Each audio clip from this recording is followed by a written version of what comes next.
നമസ്കാരം, ET ടോക്സിലേക്ക് സ്വാഗതം. Q4 result season ഇപ്പോൾ നടന്നുകൊണ്ടിരിക്കുകയാണ്. കുറേയധികം കമ്പനികൾ ഇപ്പോൾ അവരുടെ Q4 നമ്പേഴ്സ് അനൗൺസ് ചെയ്ത് കഴിഞ്ഞിട്ടുണ്ട്. അപ്പോൾ എങ്ങനെയുണ്ടായിരുന്നു സെക്ടർ വൈസ് ഒക്കെ നോക്കുമ്പോൾ ഈ ഒരു Q4 റിസൾട്ടിൻ്റെ ഒരു വ്യൂ എങ്ങനെയുണ്ട്, എങ്ങനെയായിരുന്നു, എങ്ങനെയാണ് പെർഫോമൻസ് എന്നതിൻ്റെ ഒരു മൊത്തത്തിലുള്ള ഒരു ഔട്ട്ലുക്കാണ് നമ്മൾ ഇന്ന് ഡിസ്കസ് ചെയ്യുന്നത്. ഈ ഒരു വിഷയത്തെ പറ്റി സംസാരിക്കാനായിട്ട് സെബി രജിസ്റ്റേർഡ് അനലിസ്റ്റ് ആയിട്ടുള്ള കൃഷ്ണകുമാർ ബാലകൃഷ്ണ സാറാണ് നമ്മളോടൊപ്പം ചേരുന്നത്. Welcome sir. Thank you. അപ്പോൾ ഞാൻ പറഞ്ഞ പോലെ നമ്മുടെ Q4 റിസൾട്ട് സീസൺ ആരംഭിച്ചതിന് ശേഷം ഇപ്പോൾ മേജർ കമ്പനീസൊക്കെ, അതായത് റിലയൻസ്, HDFC, അങ്ങനെ ബാങ്കുകൾ, അപ്പോൾ തന്നെ IT ഒക്കെ അനൗൺസ് ചെയ്ത് കഴിഞ്ഞു. അപ്പോൾ സാറ് ഇപ്പോഴത്തെ ഈ ഒരു Q4 എങ്ങനെയാണ് ഇപ്പോൾ വിലയിരുത്തുന്നത്? FY26 Q1 Q2 Q3 ഒന്നും നമ്മൾ ഇംപ്രസ് ചെയ്യാൻ സാധിച്ചിട്ടുണ്ടായിരുന്നില്ല. അപ്പോൾ Q4 സാറിൻ്റെ ഒരു ഇതുവരെയുള്ള റിസൾട്ടിൻ്റെ ഒരു അനാലിസിസ് എന്താണ്? റിസൾട്ട് അനാലിസിസ് കിടക്കുന്നതിന് മുമ്പ് കഴിഞ്ഞ വീഡിയോസിൻ്റെ ബേസിൽ എനിക്ക് 10-30 ഫോൺ കോളും മെസ്സേജും ഒക്കെ വന്നിട്ടുണ്ടായിരുന്നു. പല ആൾക്കാരും ചില ഡീറ്റെയിൽസ് ചോദിച്ചിട്ടുണ്ടായിരുന്നു. പക്ഷേ നമ്മൾ ഡീറ്റെയിൽസ് ഫോണിൽ പറഞ്ഞാലോ രണ്ടുപേരെ എഴുതിയാലോ പറയാൻ സാധിക്കാത്ത ഡീറ്റെയിൽസാണ് ആൾക്കാർ ചോദിച്ചിരിക്കുന്നത്. So I am just planning A zoom session. അത് സൂം സെഷൻ എന്ന് വെച്ചാൽ ടോട്ടൽ ഫ്രീ ഓഫ് കോസ്റ്റ് ആണ്.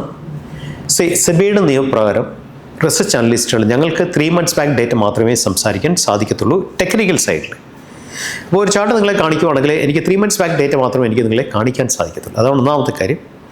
നിങ്ങളുടെ സംശയങ്ങൾക്കെല്ലാം ഞാൻ അതിൻ്റെ ബേസിൽ നിങ്ങളുടെ ചോദ്യങ്ങൾക്കെല്ലാം ഞാൻ തീർച്ചയായും സൊല്യൂഷൻ തരുന്നതായിരിക്കും. We plan a zoom session coming Sunday night 9 മണിക്ക്. എൻ്റെ ഫോൺ നമ്പറും എൻ്റെ ഡീറ്റെയിൽസ് കംപ്ലീറ്റ് ഈ വീഡിയോയുടെ ഡിസ്ക്രിപ്ഷനിൽ കൊടുത്തിട്ടുണ്ട്. താല്പര്യമുള്ളവർക്ക് എന്നെ കോൺടാക്ട് ചെയ്താൽ ഞാൻ സൂം ലിങ്ക് അയച്ചു തരുന്നതായിരിക്കും. രാത്രി 9 മണി വരുന്ന ഞായറാഴ്ച. ഒന്ന് രണ്ടാമത് റിസൾട്ട് സീസണെ കുറിച്ചാണ് നമ്മൾ സംസാരിക്കുന്നത്. So around 300 stocks already result വന്നു കഴിഞ്ഞു. ഞാൻ പ്യുവർ സ്മോൾ ക്യാപ് ട്രേഡറാണ്, ഞാൻ പ്യുവർ ഡെസ്റ്റിനി ട്രേഡറാണ്. രണ്ട് കാര്യങ്ങൾ. അപ്പം എന്നെ സംബന്ധിച്ച് എന്താ പറയണ്ടേ, എൻ്റെ ഒരു സെക്ടർ എന്ന് വെച്ചാൽ ഞാൻ നോക്കുന്ന സെക്ടർ എന്ന് വെച്ചാൽ സ്മോൾ ക്യാപ്പിൻ്റെ റിസൾട്ട് ഓൾറെഡി സ്റ്റാർട്ട് ചെയ്തിട്ടേ ഉള്ളൂ.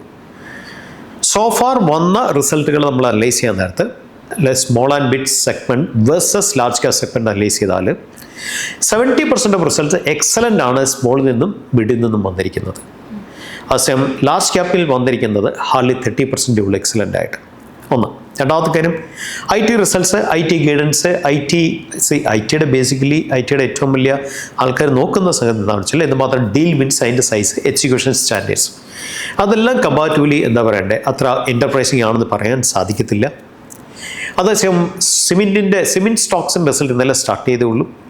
സിമെൻറ്റ് സ്റ്റോക്സ് നമ്മൾ നോക്കുന്നത് ബേസിക്കലി എബിറ്റയിലുള്ള ഗ്രോത്ത് ആണ് നോക്കുന്നത്. സോ എബിറ്റ സ്റ്റാർട്ടഡ് ബീങ് രണ്ട് റിസൾട്ട് വന്ന് രണ്ടും എബിറ്റ ഗ്രോത്ത് എക്സലൻ്റ് എബിറ്റ ഗ്രോത്താണ് കൊടുത്തിരിക്കുന്നത്. റിലയൻസിൻ്റെ റിസൾട്ട് വന്നു. അറിയാമല്ലോ ഏറ്റവും കൂടുതൽ വെയിറ്റേജ് ഉള്ള കമ്പനിയാണ് റിലയൻസിൻ്റെ. സെയിൽസ് കൂടി പക്ഷേ പ്രോഫിറ്റ് കുറഞ്ഞു, ഡൈവർജൻസ് ആണ് കാണിക്കുന്നത്. ഇതിലാണ് കറൻറ്റ് സ്റ്റാറ്റസ്. ഫിനാൻഷ്യൽ റിസൾട്ട്സ് എല്ലാം എക്സലൻ്റ് റിസൾട്ടാണ്. കോസ്റ്റ് ഓഫ് ബോറോയിങ് കുറഞ്ഞിട്ടുണ്ട്. ഫിനാൻഷ്യൽ GNPA NNPA ഒക്കെ കുറഞ്ഞിട്ടുണ്ട്. അതുപോലെ തന്നെ എന്താ പറയണ്ടേ ഓവറോൾ പെർഫോമൻസും financial segment is very very good. പക്ഷേ ഫിനാൻഷ്യൽ സെഗ്മെൻറ്റ് ഫേസ് ചെയ്യുന്ന ഏറ്റവും വലിയ റിസ്ക് ഫാക്ടർ എന്താണെന്ന് വെച്ചാൽ ഓയിലിൻ്റെ പ്രൈസ് ഇങ്ങനെ കൂടിക്കിടക്കുകയാണെങ്കിൽ MSME കമ്പനികൾക്കെല്ലാം അത് വലിയൊരു ഇഷ്യൂ ആയിട്ട് വരും ഇൻ ഫ്യൂച്ചർ. അങ്ങനെ ഇഷ്യൂ ആയിട്ട് വരാൻ നേരത്ത് അവർ കൊടുത്ത കടം കിട്ടാക്കടം ആകാൻ പാടില്ല എന്നുള്ള ഒരു ഫാക്ടറിലേക്ക് മാറും. ശരിക്കും അത് വലിയൊരു റിസ്ക് ആയിട്ട് നിലനിൽക്കുവാണ്. ഈവൻ എവറിത്തിങ് ഗോസ് വെൽ, ഇപ്പോൾ വാറെല്ലാം സെറ്റിൽ ചെയ്ത് കാര്യങ്ങളെല്ലാം നല്ല രീതിയിലേക്ക് മാറിയാൽ പോലും അറ്റ്ലീസ്റ്റ് ഒരു 6 മാസം ഒക്കെ എടുക്കും കാര്യങ്ങൾ വീണ്ടും ഒന്ന് ഓടിത്തുടങ്ങാനായിട്ട്. അപ്പം എത്ര നാൾ ഈ ഹൈ എലിവേറ്റഡ് ലെവലിൽ എത്ര ആൾ ക്രൂഡിൻ്റെ പ്രൈസ് നിൽക്കുമെന്ന് ചോദിച്ചാൽ നമുക്ക് പറയാൻ സാധിക്കത്തില്ല. അതുകൊണ്ട് തന്നെ MSME എന്നുള്ള സെക്ടറിലേക്ക് അതെപ്പോഴും റിസ്ക് ഫാക്ടറാണ്. ഇതാണ് as far as finance company face ചെയ്യുന്ന ഒരു വലിയൊരു ഇഷ്യൂ സോഫാർ. ഞാൻ പറഞ്ഞല്ലോ സോഫാർ ഏകദേശം 300 കമ്പനി റിസൾട്ട് വന്നിട്ടുള്ളൂ. കാര്യം ഇത്തരം റിസൾട്ട് സീസൺ സ്ലോ ആണ്. കാര്യം Q4 റിസൾട്ടും ഓഡിറ്റഡ് റിസൾട്ടുമാണ് വരുന്നത്. അതുകൊണ്ട് തന്നെ റിസൾട്ട് സീസൺ പതുക്കെ സ്റ്റാർട്ട് ചെയ്തിട്ടുള്ളൂ. സാറിന് season or period of 20-21 days തീരുന്നതാണെങ്കിൽ സാറിന് Q4 result season annual season എന്ന് പറയുന്നത് സംതിങ് അറൗണ്ട് 40-45 ഡേയ്സ് വരെ പോകാറുണ്ട് ശരിക്കും. ഇനിയും 10,000 കമ്പനിയുടെ റിസൾട്ടുകൾ വരാൻ കിടക്കുന്നു. ട്രെൻഡിൻ്റെ ഒരു ലെവലിലേക്ക് നമ്മൾ എത്തിയിട്ടില്ല. കാര്യം IT കഴിഞ്ഞിട്ട് ഇനി ഘടാഘടിയൻ ഇൻഡസ്ട്രി സ്റ്റാർട്ട് ചെയ്യുന്നുള്ളൂ. അതായത് ഓട്ടോ സ്റ്റാർട്ട് ചെയ്യുന്നുള്ളൂ, ഫാമ തുടങ്ങാൻ പോകുന്നേ ഉള്ളൂ. ഇതൊക്കെ ഘടാഘടി ഇൻഡസ്ട്രീസാണ്. 1-2 FMCG കമ്പനീസ് സർപ്രൈസ് ചെയ്തു റിസൾട്ടിൽ. സോ ഇതാണ് ഓവറോൾ കറണ്ട് ആയിട്ടുള്ള സ്റ്റാറ്റസ് റിസൾട്ടിനെ സംബന്ധിച്ച്. നമ്മൾ എവിടെ ശ്രദ്ധിക്കണം? ഇവിടെ ഏറ്റവും വലിയ ഇഷ്യൂ എന്താണെന്ന് വെച്ചാൽ റിസൾട്ട് മാത്രം കണ്ടുകൊണ്ട് നമുക്ക് സ്റ്റോക്കിനെ എടുക്കാൻ സാധിക്കത്തില്ല. ചില ക്രിട്ടിക്കൽ പോയിന്റ്സിൽ ശ്രദ്ധിക്കാനുണ്ട്. അത് എന്താ പറയണ്ടേ, കമ്പനിയുടെ ഓവറോൾ പെർഫോമൻസ് എന്തുമാത്രം സെയിൽസ് ഗ്രോത്ത് കൊടുത്തു, പ്രോഫിറ്റ് ഗ്രോത്ത് കൊടുത്തു, ക്യാഷ് ഫ്ലോ എന്തുമാത്രം സ്ട്രോങ് ആയിട്ടുണ്ട്. ഇങ്ങനെ പല പല കാര്യങ്ങൾ ശ്രദ്ധിച്ചാൽ മാത്രമേ റിസൾട്ടിനെ നമുക്ക് അനലൈസ് ചെയ്യാൻ സാധിക്കത്തുള്ളൂ. തരുന്ന ഡേറ്റയുടെ പുറത്ത്, കിട്ടുന്ന ഡേറ്റയുടെ പുറത്ത് വരികൾക്കിടയിൽ വായിക്കുക എന്നുള്ളൊരു ഒരു കൺസെപ്റ്റ് ഉണ്ട് ശരിക്കും. പല കാര്യങ്ങളും വരികൾക്കിടയിൽ വായിച്ചാൽ മാത്രമേ കുറേ ക്ലാരിറ്റി കിട്ടത്തുള്ളൂ. നമ്മൾ ആ സംഘം നമ്മൾ അങ്ങനെ വരികൾക്കിടയിലുള്ള വായന നമ്മൾ എക്സ്പീരിയൻസ് കൊണ്ടും നമ്മൾ വളരെ ഡീറ്റെയിൽഡ് പഠിക്കേണ്ട കാര്യങ്ങളാണ് ശരിക്കും. ഇതൊക്കെ ചെയ്താൽ മാത്രമേ കറക്റ്റായിട്ട് ഒരു സ്റ്റോക്കിനെ നമുക്ക് അനലൈസ് ചെയ്യാൻ സാധിക്കത്തുള്ളൂ. യെസ്, അപ്പോൾ സാർ ഇപ്പോൾ പറഞ്ഞല്ലോ, അതായത് നമുക്ക് റിസൾട്ട് വരുന്ന സമയത്ത് വരികൾക്കിടയിലൂടെ വായിക്കണമെന്ന് പറഞ്ഞല്ലോ. അപ്പോൾ സാർ പൊതുവേ റിസൾട്ടുകൾ പഠിക്കുന്ന സമയത്ത് സാർ ഒരുപാട് ഡീപ്പായിട്ട് അനലൈസ് ചെയ്യാറുണ്ട്. പക്ഷെ നമുക്ക് കോമൺ ആയിട്ട് പ്രേക്ഷകർക്ക് നോക്കാൻ പറ്റുന്ന കുറച്ച് പോയിന്റ്സ് പറയാമോ? ബേസിക്കലി അത് ഒരു വരി നിർത്താൻ സാധിക്കുന്ന കാര്യങ്ങളല്ല, കുറേ കാര്യങ്ങൾ നോക്കാറുണ്ട്. എല്ലാ കാര്യങ്ങളും ക്രിട്ടിക്കലാണ്. ഒരു കാര്യം ക്രിട്ടിക്കൽ അല്ലാത്തൊരു കാര്യമില്ല ഇതിൻ്റെ അകത്ത്.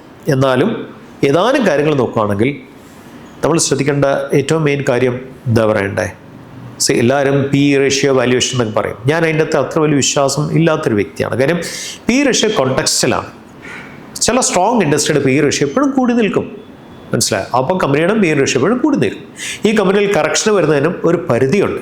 ഒരു പരിധി കൂടി തന്നു കഴിയുമ്പോൾ ആൾക്കാർ അവിടെ നിന്ന് കമ്പനിയെ മേടിച്ച് പോകുന്ന കാഴ്ചയാണ് കാണാൻ സാധിക്കുന്നത്. അതുകൊണ്ട് പി റേഷ്യോ എന്നുള്ളൊരു ബ്ലൈൻഡ് ആയിട്ടുള്ള ഒരു സങ്കല്പത്തിൽ ഒരിക്കലും നമുക്ക് പോകാൻ സാധിക്കത്തില്ല. അതാണ് ഒന്നാമത്തെ കാര്യം.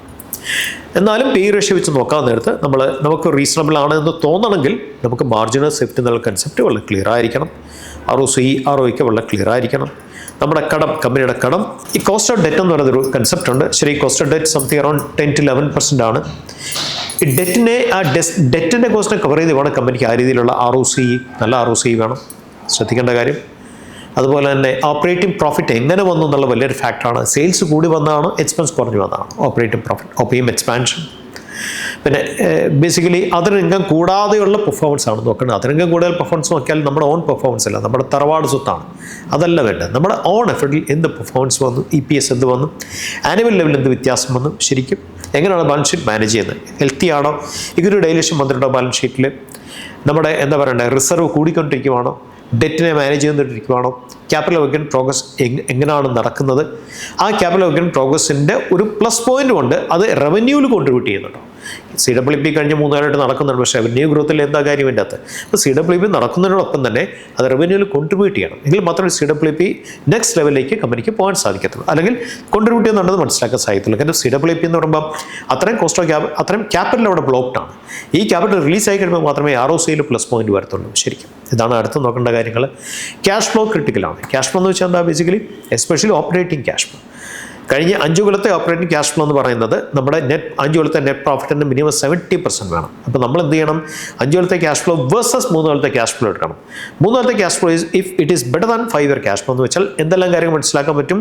കമ്പനിയുടെ മാനേജ്മെൻറ്റ് വിഷൻ ഈസ് പക്ക, പ്രൊഡക്ട്സിന് കൂടുതൽ ഡിമാൻഡായി, പ്രൊഡക്ട്സ് കൂടുതൽ ബെറ്ററായിട്ട് മാർക്കറ്റിൽ പോകുന്നുണ്ട്, കമ്പനി കാശ് കൊടുത്ത് മേടിക്കാൻ ആൾക്കാരുണ്ട്, മനസ്സിലായി. അപ്പോൾ profit part is very good actually, EBITA is getting better. ഇതാണ് വരികൾക്കിടയിൽ വായിക്കാന്ന് പറഞ്ഞ സംഗതി ഇതാണ് ശരിക്കും. അപ്പോൾ ഈ രീതിയിലുള്ള പെർഫോമൻസ് നോക്കണം. ഫ്രീ ക്യാഷ് ഫ്ലോ എന്താണെന്നുള്ള കാര്യം മനസ്സിലാക്കണം, മനസ്സിലായി. ക്യാഷ് കൺവേർഷൻ സൈക്കിൾ എന്തുമാത്രം കോൺട്രിബ്യൂട്ട് ചെയ്യുന്നത് മനസ്സിലാക്കേണ്ട കാര്യമാണ്. പിന്നെ അതുപോലെ തന്നെ ഫ്രീ ഫ്ലോട്ട് കുറവുള്ള കമ്പനി ആയിരിക്കണം. എന്താ ഫ്രീ ഫ്ലോ കുറവെന്ന് വെച്ചാൽ പബ്ലിക്കിൻ്റെയിൽ കുറച്ച് ഷെയർ കാണാൻ പറ്റുള്ളൂ. അങ്ങനത്തെ സ്റ്റോക്കിൽ പെട്ടെന്ന് കയറി പോകാനുള്ള ഒരു ചാൻസസ് കൂടുതലാണ് ശരി. ഇതിനോടൊപ്പം നോക്കേണ്ട വലിയ ക്രിട്ടിക്കൽ 2 കാര്യങ്ങൾ ക്രെഡിറ്റ് റേറ്റിംഗ് ഏജൻസിയുടെ ക്രെഡിറ്റ് റേറ്റിംഗ് ആണ്. നമുക്ക് കിട്ടുന്ന ഇൻഫർമേഷനൊക്കെ ഒരു പരിധിയുണ്ട്. അവർക്ക് കിട്ടുന്ന ഇൻഫർമേഷൻ എന്ന് വെച്ചാൽ അൺലിമിറ്റഡ് ഇൻഫർമേഷൻ ആണ്. അതിൻ്റെ ബേസിൽ അവരെന്ത് ക്രെഡിറ്റ് റേറ്റിംഗ് കൊടുത്തിട്ടുണ്ട്, ക്രെഡിറ്റ് റേറ്റിംഗ് എൻഹാൻസ്മെൻറ്റ് കൊടുത്തിട്ടുണ്ടോ, ക്രെഡിറ്റ് റേറ്റിംഗ് എന്താ പറയണ്ടേ ഡെവലപ്പിംഗ് ഇഷ്യൂസ് ആണോ, അതുപോലെ തന്നെ നോക്കേണ്ട കാര്യം ലിക്വിഡിറ്റി പൊസിഷൻ സ്ട്രോങ് ആണോ, സുപ്പീരിയർ ആണോ, വീക്ക് ആണോ, എഡിക്വേറ്റ് ആണോ. അതുപോലെ കഴിഞ്ഞ 3 കൊല്ലത്തെ ക്രെഡിറ്റ് റേറ്റിംഗ് ഏജൻസിയുടെ ക്രെഡിറ്റ് റേറ്റിംഗ് ഹിസ്റ്ററി നോക്കണം.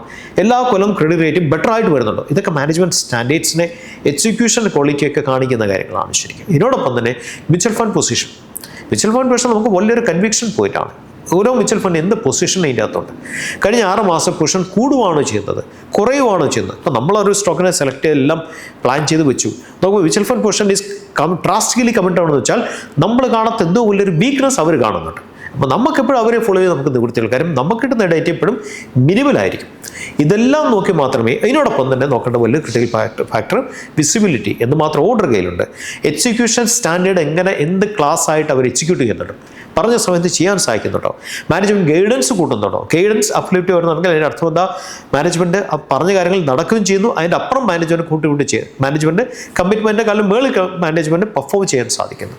പിന്നെ ഇതുപോലെ തന്നെ എബിറ്റ മിക്സ് എന്താണ്, പല കമ്പനികൾക്കും ഒരു മിക്സ് കാണും. ശരിക്കും മിക്സ് രണ്ട് കാര്യങ്ങൾ ഡിപ്പെൻഡ് ചെയ്താൽ, ഒരു കാര്യം വെച്ചാൽ കമ്പനിക്ക് റെഗുലറായിട്ട് ഓർഡർ കിട്ടണം മെഷീൻ റൺ ചെയ്യാനായിട്ട്, രണ്ടാമത്തെ കാര്യം എന്താ, പ്രോഫിറ്റ് കിട്ടണം. അപ്പോൾ ഏത് മിക്സിലാണ് കമ്പനിക്ക് ബെസ്റ്റ് പ്രോഫിറ്റ് കിട്ടുന്നത്, ഈ മിക്സിനെ ബാധിക്കുന്ന വല്ല കാര്യങ്ങളുണ്ടോ, എന്തെങ്കിലും റോ മെറ്റീരിയൽ കമ്പനി ഇമ്പോർട്ട് ചെയ്യുന്നതാണോ, ഇമ്പോർട്ട് ചെയ്യുന്നതിൽ പ്രശ്നം എന്താ, ഡോളർ കയറിയിരിക്കുന്നുണ്ടെങ്കിൽ കമ്പനി എക്സ്ട്രാ നഷ്ടം വരുവാണ്. അല്ല കമ്പനി കൂടുതലായിട്ട് എക്സ്പോർട്ട് ഫോക്കസ്ഡ് ആണോ, എക്സ്പോർട്ട് ഫോക്കസ്ഡ് ആകുമ്പോഴുള്ള പ്ലസ് പോയിന്റ് എന്താ, കമ്പനിക്ക് എക്സ്ചേഞ്ചിൽ പ്രൈസിൽ ഡോളർ റുപ്പി പാരിറ്റിയിൽ കമ്പനി കൂടുതൽ ബെനിഫിറ്റ് കിട്ടും. പിന്നെ ധാരാളം കാര്യങ്ങൾ നോക്കി മനസ്സിലാക്കിയാൽ മാത്രമേ നമുക്ക് കറക്റ്റ് ഒരു പിക്കിൻ ചെയ്യാൻ പറ്റും. ഡെസ്റ്റിനി ട്രേഡ് എന്ന് വെച്ചാൽ നോർമലി 5 ഡേയ്സേ ഉള്ളൂ. Even for A destiny trade ഞാൻ ഇതിൽ എല്ലാ കാര്യങ്ങളും നോക്കിയിട്ട് മാത്രമേ ഞാൻ സ്റ്റോക്കിനെ സെലക്ട് ചെയ്ത് ഡെസ്റ്റിനി എന്നുള്ള കൺസിഡർ ട്രേഡ് ചെയ്യാറുള്ളൂ. കാര്യം 5 ഡേയ്സ് സ്റ്റോക്ക് സ്ട്രോങ് ആയിട്ട് നമുക്ക് നല്ല റിട്ടേൺ തന്നാൽ നമുക്ക് ആ സ്റ്റോക്കിനെ 2 മാസത്തേക്ക് മാറ്റാൻ പറ്റും. നമുക്കപ്പോൾ ഇറങ്ങണം നിയമമൊന്നുമില്ല. ഇഫ് 5 ഡേയ്സ് കമ്പനിയുടെ മൊമെൻറ്റ് ഡേയ്സ് പക്കയാണ് ബെസ്റ്റ് ആണെങ്കിൽ വി ക്യാൻ അഗൈൻ സ്ട്രെച്ച്, 1 മാസം സ്ട്രെച്ച് ചെയ്യാം, 2 മാസം സ്ട്രെച്ച് ചെയ്യാം, നമുക്ക് തീരുമാനിക്കാം അവിടെ. പക്ഷേ ഇതെല്ലാം ഞാൻ പറഞ്ഞില്ല, ഫണ്ട എന്ന് പറയുന്നതിൻ്റെ ക്വാളിറ്റിയാണ് സ്റ്റോക്കിൻ്റെ മുന്നോട്ടുള്ള പ്രയാണത്തിനെ തീരുമാനിക്കുന്ന കാര്യം. ഫണ്ടയുടെ ഗ്രാഫിക്കൽ എന്താ പറയണ്ടേ എക്സ്പ്ലനേഷനാണ് ടെക്നിക്കൽ ചാർട്ട് എന്ന് പറയുന്നത്. ഫണ്ട സ്ട്രോങ് അല്ലാത്ത ഒരു സ്റ്റോക്കിനും ടെക്നിക്കൽ നിൽക്കാൻ സാധിക്കത്തില്ല.